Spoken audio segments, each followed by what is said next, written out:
Je traduis pour Joel Axelson et dans cette session, on va voir les aides pour les verticaux pour Joël 1, 1 à 2, 17.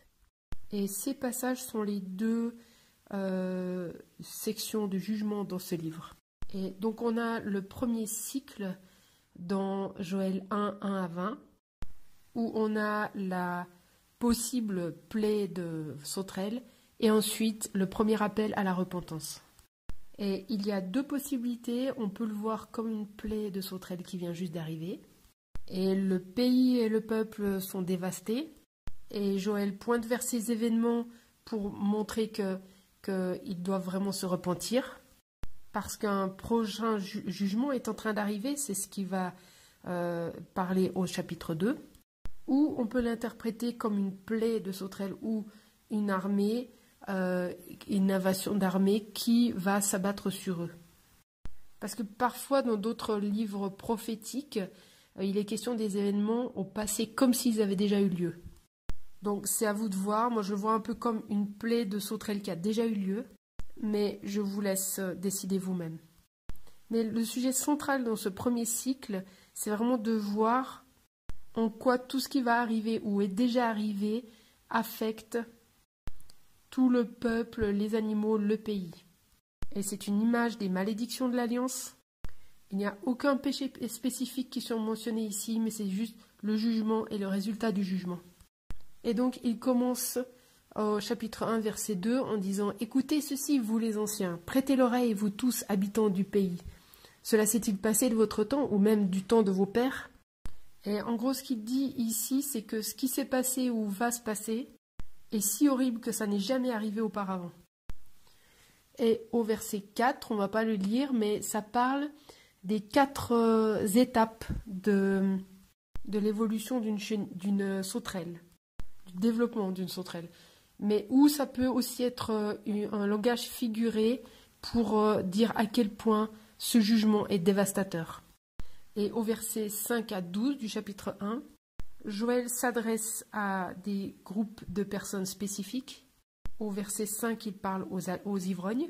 Au verset 9, aux prêtres. Et au verset 11, aux laboureurs et aux vignerons. Pour montrer à quel point tous sont touchés. À quel point tout le monde peut voir qu'il y a vraiment une destruction totale. Et ils ont vraiment besoin de réaliser à quel point c'est grave et qu'ils sont tous affectés. Et au verset 7, il est dit « Elle a fait une désolation de ma vigne, elle s'est acharnée sur mon figuier, elle l'a complètement dépouillé, abattu. Les pampres de la vigne ont blanchi. » Et pour Israël, l'image du figuier et de la vigne sont des images de sécurité et de prospérité, parce que ce sont des productions qui peuvent être conservées toute l'année. Et dans ce verset, c'est une image de ce que les sauterelles font. En général, elles n'aiment pas trop les figuiers, mais elles vont le manger quand il ne reste plus rien d'autre. Mais aussi, elles arrachent l'écorce des arbres et du coup, les arbres sont tout blancs. Et donc, c'est ce qu'on voit dans le verset, que la vigne a blanchi. Et ensuite, les arbres meurent. Et au verset 10, il est question du blé, du vin et de l'huile. Et ce sont les récoltes principales des Juifs et elles étaient considérées comme la bénédiction de Dieu. Et on voit aussi ici que la malédiction de l'Alliance est arrivée. Et au chapitre 1, les versets 10 à 12, on a une description on a une image de la destruction totale de la nourriture. Et même plus loin, au verset 16 à 18, on voit à quel point que les semences sont détruites. Donc leurs futures récoltes sont compromises et sont détruites en fait. Et même les animaux domestiques et aussi bien que les animaux sauvages sont touchés aussi. Et ils gémissent aussi. Donc pourquoi est-ce que Joël dépeint cette image aussi si dramatique, où il montre que tout le pays, les gens, les animaux sont touchés par cet événement? Personne n'échappe, tout le monde souffre. En fait, Joël veut que les gens réfléchissent à la raison pourquoi ça leur arrive. Et il faut qu'ils réalisent que c'est eux qui sont responsables, c'est à cause de leurs péchés que ces malédictions sont arrivées. Et on peut voir ces malédictions dans Deutéronome 28, 38, qui parle des sauterelles. Dans Deutéronome 28, 22, c'est la sécheresse. Dans Lévitique 26, 26, c'est la famine. Dans Deutéronome 28, 16, c'est les champs qui sont maudits. Et le pays est dévasté dans Lévitique 26, 32, 33. Et donc dans ce chapitre, Joël met l'accent aussi sur la manière dont les gens devraient répondre. Ils devraient pleurer et se lamenter et être dans la honte, prendre le sac et la cendre, et qu'ils devraient convoquer un jeûne et une assemblée pour faire appel à l'Éternel. Au chapitre 1, verset 14. Donc pourquoi est-ce qu'il fait cela? Parce qu'il veut que les gens comprennent qu'ils sont responsables de ce qui leur arrive, que c'est à cause de leur péché que Dieu devait amener ces malédictions. Et il le démontre en disant, mais regardez, vous n'avez plus de récolte, vous n'avez plus de troupeaux, vous n'avez plus de figues, d'olives, toutes vos semences sont détruites.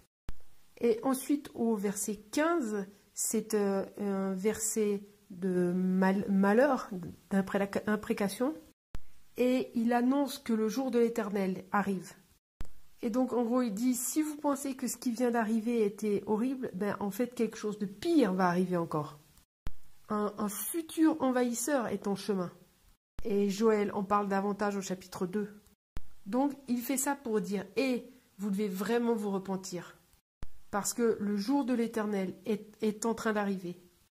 Et la seule bonne manière de répondre, de réagir au jugement de Dieu, c'est de se repentir. Et de reconnaître qu'ils ont péché. Et même au chapitre 1, Joël s'adressait aux prêtres et il faisait appel aux prêtres pour se repentir. Parce qu'ils sont un exemple pour le peuple. Et donc ils doivent reconnaître qu'ils sont tous coupables, qu'ils ont tous péché et qu'ils sont touchés par cela. Et un envahisseur plus grand encore est en train de venir.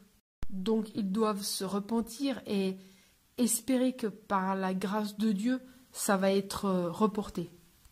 Donc Joël termine ce cycle au verset 19 et 20 par une prière. Donc maintenant, on va voir le deuxième cycle au chapitre 2, versets 1 à 17, où une autre armée arrive. Il se peut que ce soit une autre invasion de sauterelles ou l'invasion des Assyriens ou des Babyloniens. Et le sujet central ici, c'est la terreur qui doit arriver et ce que ces armées font. Donc il commence au chapitre 2, verset 1, en disant « Sonnez du cor en Sion, lancez la clameur sur ma montagne sainte, car le jour de l'Éternel vient. » Et la sonnerie du cor, c'est en fait une sonnerie d'alarme, d'alerte, pour dire qu'un envahisseur arrive. Et au chapitre 2, verset 2, on voit la description de cet envahisseur. Cette armée d'envahisseurs est comme une nuée de ténèbres, d'obscurité, qui se déploie sur les montagnes parce qu'ils sont si nombreux et qui recouvrent tout. Et au verset 4, ils sont comparés à des chevaux, des cavaliers, parce qu'ils avancent si rapidement. Et au verset 5 et 6, on a le bruit de cette armée qui arrive et la terreur qu'elle provoque dans les personnes. Et au verset 7 à 9, ça décrit la manière dont cette armée charge, comment elle passe les murailles, comment elle entre dans les maisons. Et c'est l'image que rien ne peut les arrêter. Et ensuite au verset 11, l'Éternel dit que c'est son armée, parce qu'il utilise cette nation ou ces sauterelles pour accomplir sa volonté, son jugement. Ensuite, on arrive au verset 12 à 17 et on a le deuxième appel à la repentance. Donc, qu'est-ce qu'il veut que les gens fassent? Donc, au verset 12 et à 15, il veut que les gens retournent vers Dieu de tout leur cœur, qu'ils déchirent leur cœur, que ce ne soit pas seulement des signes extérieurs de repentance, mais réellement intérieurs, que leur cœur soit brisé à cause de leur péché. Et au verset 15, il appelle à un jeûne communautaire, à une assemblée de tout le peuple, ce qui inclut aussi les prêtres et les responsables, parce qu'ils sont tous responsables de ce qui se passe, afin qu'ils se repentent tous ensemble. Et de 12 à 13, c'est un peu un jeu de mots. En fait, il dit revenez à moi de tout votre cœur. Et au verset 13, et revenez à l'Éternel votre Dieu, car il fait grâce, il est compatissant, lent à la colère et riche en bienveillance, et il regrette le malheur qu'il envoie. Et donc il donne comme une raison pour qu'ils reviennent à Dieu. En fait, c'est comme s'il dit que quand ils reviennent à Dieu, alors Dieu va revenir vers eux. Même si le jugement est là et qu'il a peut-être déjà commencé, et même si il y a ce jour de l'Éternel qui arrive dans l'avenir, il n'est pas trop tard. Dieu peut empêcher ce jugement de venir.